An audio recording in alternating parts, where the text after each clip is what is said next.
日前，《华尔街日报》对 Openai 的 CTO Murati 关于 Sora 做了详细的全方面采访：一、发布时间；二、生成视频速度；三、主要缺陷；四、训练数据；五、原理；六、声音；七、计算资源；八、安全性；九、裸露内容。让我们来看看完整的采访内容。The video captures sort of the detail of the prompt when it comes to the hair and, sort of like professionally styled women. But you can also see some issues. Certainly, especially when it comes to the hands. These two women, not real. They were created by Sora, OpenAI's text-to-video AI model. But these two women, very real. I'm Mira Murati, CTO of OpenAI.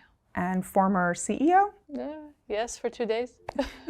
In November, when OpenAI CEO Sam Altman was momentarily ousted, Murati stepped in.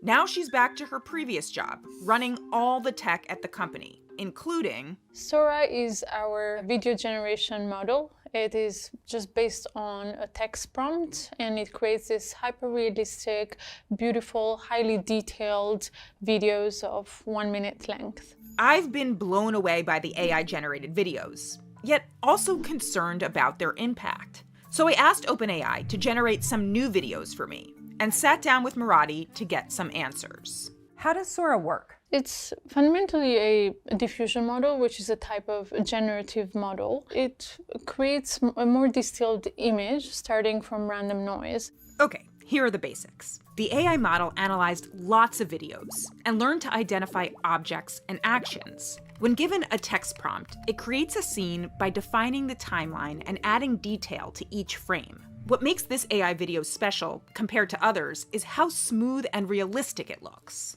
If you think about filmmaking, people have to make sure that each frame continues into the next frame with this sense of consistency between objects and people.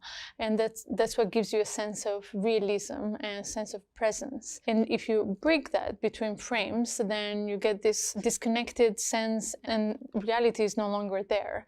And so this is what Sora does really well. You can see lots of that smoothness in the videos OpenAI generated from the prompts I provided. But you can also see flaws and glitches. A female video producer on a sidewalk in New York City holding a high-end cinema camera. Suddenly, a robot yanks the camera out of her hand. So in this one, you can see the model doesn't follow the prompt very closely. The robot doesn't quite yank the camera out of her hand, but the person sort of morphs into the robot. A lot of imperfections still. One thing I noticed there too is when the cars are going by, they change colors. Mm-hmm. Yeah, so while the model is quite good at continuity, it's not perfect. So you kind of see the yellow cab disappearing from the frame there for a while, and then it comes back in a different frame. Would there be a way after the fact to say, fix the taxi cabs in the back? Yeah, so eventually that's what we're trying to figure out, how to use this technology as a tool that people can edit and create with. I wanted to go through one other. What do you think the prompt was? It looks like the bull in a china shop. Yeah, metaphorically, you'd imagine everything breaking in this scene, right? And you see in some cases that the bull is stomping on things and they're still perfect, they're not breaking.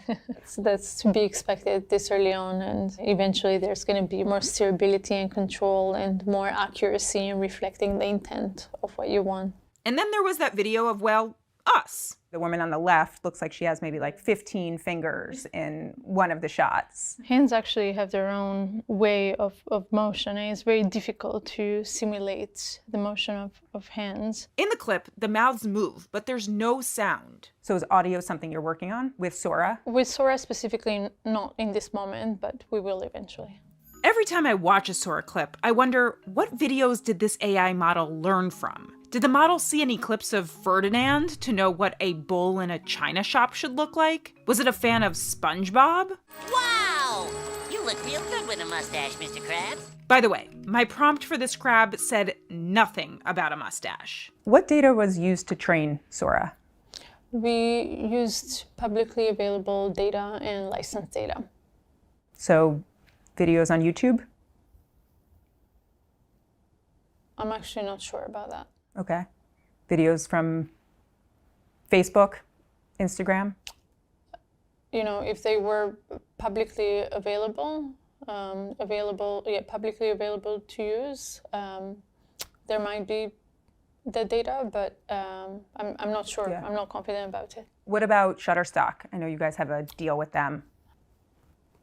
I'm just not going to go into the details of the data that was used, but it was publicly available or licensed data. After the interview, Murati confirmed that the licensed data does include content from Shutterstock. Those videos are 720p, 20 seconds long. How long does it take to generate those? It could take a few minutes, depending on the complexity of the prompt. Our goal was to really focus on developing the best capability, and now we will start looking into optimizing the technology so people can use it at low cost and make it easy to use. To create these, you must be using a lot of computing power. Can you give me a sense of how much computing power to create something like that versus a ChatGPT response or a DALL-E image? ChatGPT and DALL-E are optimized for the public to be using them, whereas Sora is really a research output. It's much, much more expensive. We don't know what it's going to look like exactly when we make it available eventually to the public, but we're trying to make it available at similar cost eventually to what we saw with DALL-E. You said eventually. When is eventually? I'm hoping, definitely this year, but could be a few months. There's an election in November. You think before or after that?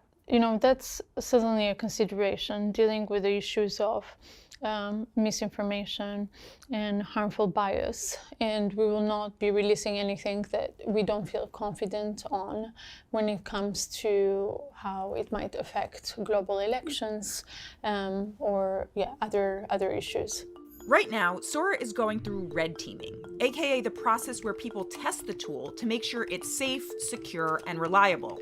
The goal is to identify vulnerabilities, biases, and other harmful issues. What are things that just you won't be able to generate with this? Well, we haven't made those decisions yet, but I think there will be consistency on our platform. So similarly to DALL-E, where you can't generate images of public figures, I expect that we will have a similar policy for Sora. And right now we're in discovery mode and we haven't figured out exactly where all the limitations are and how we'll navigate our way around them.